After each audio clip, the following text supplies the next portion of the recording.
ஹாய்ங்க வணக்கம். இன்றைக்கி சூப்பரான ஒரு அவல் மில்க் தான் செய்ய போகிறோம். பேரிச்சம்பழம் ஃப்ளேவரில் எப்படி செய்கிறதுன்னு பார்க்கலாம். அதுக்கு கொஞ்சம் பேரிச்சம்பழம் அதனோட சீடு எடுத்து வச்சுக்கலாம்.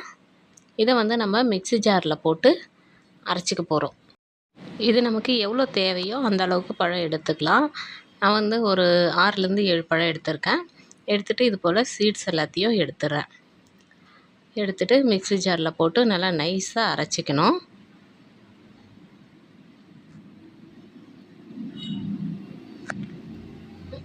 கொஞ்சமாக பால் சேர்த்து அரைச்சிக்கலாம். நான் பால் காய்ச்சி ஃப்ரீசரில் வச்சுட்டேன். நல்லா ஐஸாகிடுச்சு.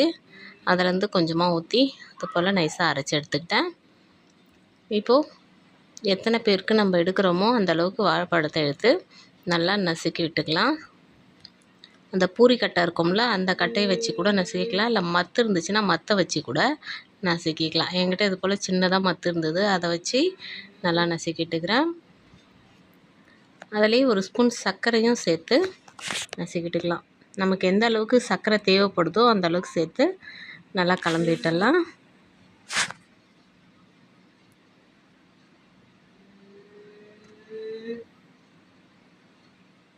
இதுலேயும் கொஞ்சம் பால் சேர்த்துக்கிறேன். கொஞ்சமாக அவல் சேர்த்து கலந்து விட்டு வச்சிடலாம். நசுக்கக்கூடாது. பாலும் அவலும் சேர்த்து அப்படியே மிக்ஸ் பண்ணி வச்சிடலாம். அந்த அவல் பாலோட வாழைப்பழத்தோடு நல்லா மிக்ஸ் ஆகிட்டு ஊறிக்கிட்டு இருக்கும். அதுக்காக இது போல் நல்லா மிக்ஸ் பண்ணி வச்சிடலாம். அவ்வளோதான். இப்போது கிளாஸில் போட்டுக்கலாம். இந்த மிக்ஸ் பண்ண கலவையை கொஞ்சம் சேர்த்துக்கலாம். வாழைப்பழத்தோட ஒன்று ஒன்றா லேயராக சேர்த்துக்க போகிறோம். இப்போ இதுக்கு மேலே அவல் கொஞ்சம் சேர்த்துக்கலாம். இது நல்லா பொரிச்ச அவல். இது நம்ம நார்மலாக வச்சுருப்போம்ல, அந்த அவல் கிடையாது, பொரிச்ச அவல். நமக்கு நார்மல் அவல் தான் இருக்குதுன்னா அதை நெய் போட்டு பொரித்து எடுத்துக்கணும்.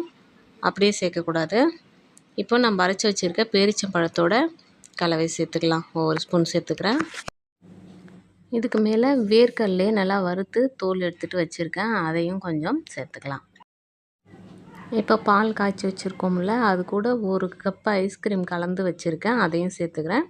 அந்த ஐஸ்கிரீம் கலந்து வைக்கும்போது டேஸ்ட் இன்னும் ரொம்ப நல்லாயிருக்கும். அதுக்காக இப்போ அதுக்கு மேலே மறுபடியும் அந்த வாழைப்பழம் மிக்ஸை சேர்த்துக்கலாம். சேர்த்துட்டு அதுக்கு மேலேயும் அந்த பேரிச்சம்பழம் மிக்ஸையும் சேர்த்து அது போல் லேயராக ஒரு 2 லேயர் அளவுக்கு போட்டுக்கலாம். எல்லாத்தையும் இந்த மாதிரி போட்டுட்டு அதுக்கு மேலே கொஞ்சம் பால் ஊற்றிக்கலாம்.